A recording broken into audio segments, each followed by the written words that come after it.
Welcome to our channel. Today we how to log into Ally Bank easy access step by step clearly.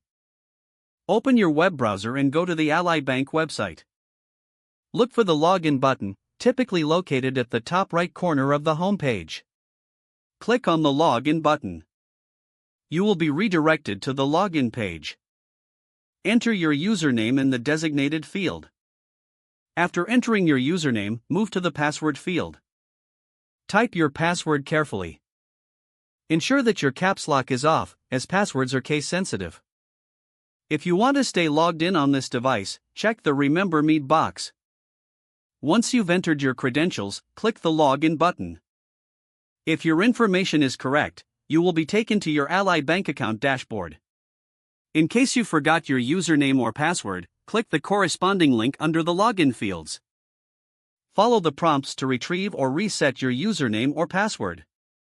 Once logged in, navigate the dashboard to access your bank account features. Always log out after your session, especially on shared devices. If the page does not load, refresh the browser or try again in a private or incognito window. Make sure you are using the correct email address, then retype it carefully to avoid small typos.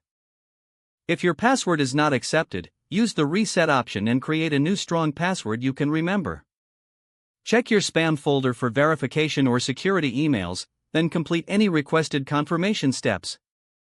Enable two-factor authentication if available to improve account security and reduce unauthorized access risk. After signing in, review your profile details so your contact information and settings are accurate and current.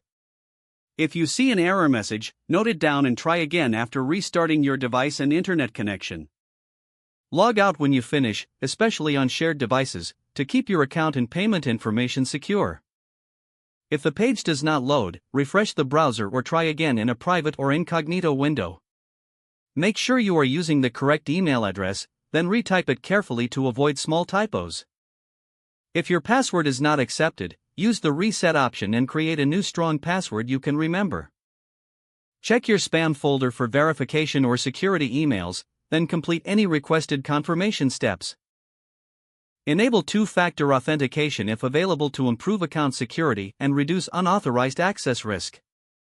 Don't forget to like this video and subscribe to our channel for more step-by-step tech guides.